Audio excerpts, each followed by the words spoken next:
Treasure Island by Robert Louis Stevenson. Chapter 23. The Ebb Tide Runs. The Coracle, as I had ample reason to know before I was done with her, was a very safe boat for a person of my height and weight, both buoyant and clever in a seaway. But she was the most cross-grained, lopsided craft to manage. Do as you please, she always made more leeway than anything else, and turning round and round was the maneuver she was best at. Even Ben Gunn himself has admitted that she was queer to handle till you knew her way. Certainly I did not know her way. She turned in every direction but the one I was bound to go. The most part of the time we were broadside on, and I am very sure I never should have made the ship at all but for the tide. By good fortune, paddle as I pleased, the tide was still sweeping me down, and there lay the Hispaniola, right in the fairway, hardly to be missed.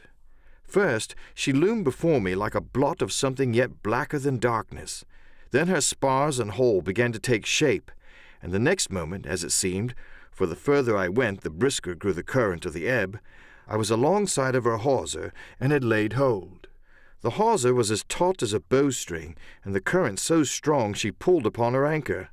All around the hole, in the blackness, the rippling current bubbled and chattered like a little mountain stream. One cut with my sea gully, and the Hispaniola would go humming down the tide. So far, so good, but it next occurred to my recollection that a taut hawser, suddenly cut, is a thing as dangerous as a kicking horse. 10 to 1 if I was so foolhardy as to cut the Hispaniola from her anchor, I and the Coracle would be knocked clean out of the water. This brought me to a full stop, and if fortune had not again particularly favored me, I should have had to abandon my design. But the light airs which had begun blowing from the southeast and south had hauled round after nightfall into the southwest. Just while I was meditating, a puff came, caught the Hispaniola, and forced her up into the current, and to my great joy I felt the hawser slacken in my grasp, and the hand by which I held it dip for a second under water. With that I made my mind up, took out my gully, opened it with my teeth, and cut one strand after another till the vessel swung only by 2. Then I lay quiet, waiting to sever these last, when the strain should be once more lightened by a breath of wind. All this time I had heard the sound of loud voices from the cabin, but to say the truth, my mind had been so entirely taken up with other thoughts that I had scarcely given ear. Now, however, when I had nothing else to do, I began to pay more heed. One I recognized for the coxswain's, Israel Hands, that had been Flint's gunner in former days. The other was, of course, my friend of the red nightcap. Both men were plainly the worse for drink, and they were still drinking, for even while I was listening, one of them, with a drunken cry, opened the stern window and threw out something, which I divined to be an empty bottle. But they were not only tipsy, it was plain that they were furiously angry. Oaths flew like hailstones, and every now and then there came forth such an explosion as I thought was sure to end in blows. But each time the quarrel passed off, and the voices grumbled lower for a while, until the next crisis came, and, in its turn, passed away without result. On shore I could see the glow of the great campfire burning warmly through the shoreside trees. Someone was singing a dull, old droning sailor song, with a droop and quaver at the end of every verse, and seemingly no end to it at all but the patience of the singer. I had heard it on the voyage more than once, and remembered these words. "But one man of a crew alive, what put to sea with 75? And I thought it was a ditty rather too dolefully appropriate for a company that had met such cruel losses in the morning. But, indeed, from what I saw, all these buccaneers were as callous as the sea they sailed on. At last the breeze came, the schooner sidled, and drew nearer in the dark. I felt the hawser slacken once more, and with a good, tough effort, cut the last fibres through. The breeze had but little action on the Coracle, and I was almost instantly swept up against the bows of the Hispaniola. At the same time, the schooner began to turn upon her heel, spinning slowly, end for end, across the current.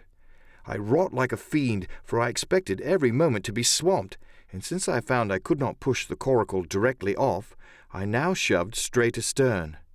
At length I was clear of my dangerous neighbour, and just as I gave the last impulsion, my hands came across a light cord that was trailing overboard across the stern bulwarks. Instantly I grasped it. Why I should have done so I can hardly say. It was at first mere instinct, but once I had it in my hands and found it fast, curiosity began to get the upper hand, and I determined I should have one look through the cabin window. I pulled in, hand over hand, on the cord, and when I judged myself near enough, rose, at infinite risk, to about half my height, and thus commanded the roof and a slice of the interior of the cabin. By this time the schooner and her little consort were gliding pretty swiftly through the water. Indeed, we had already fetched up level with the campfire. The ship was talking, as sailors say, loudly, treading the innumerable ripples with an incessant weltering splash, and until I got my eye above the window-sill, I could not comprehend why the watchman had taken no alarm. One glance, however, was sufficient, and it was only one glance that I durst take from that unsteady skiff. It showed me Hans and his companion locked together in deadly wrestle, each with a hand upon the other's throat. I dropped upon the thwart again, none too soon, for I was near overboard. I could see nothing for the moment but these two furious and crimson faces swaying together under the smoky lamp, and I shut my eyes to let them grow once more familiar with the darkness. The endless ballad had come to an end at last, and the whole diminished company about the campfire had broken into the chorus I had heard so often. 15 men on the dead man's chest, yo-ho-ho and a bottle of rum. Drink and the devil has done for the rest, yo-ho-ho and a bottle of rum.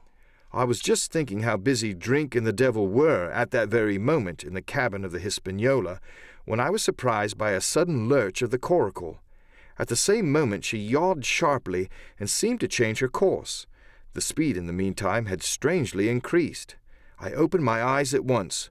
All round me were little ripples, combing over with a sharp bristling sound and slightly phosphorescent.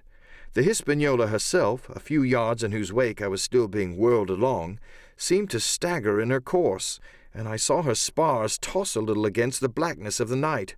Nay, as I looked longer, I made sure she was also wheeling to the southward.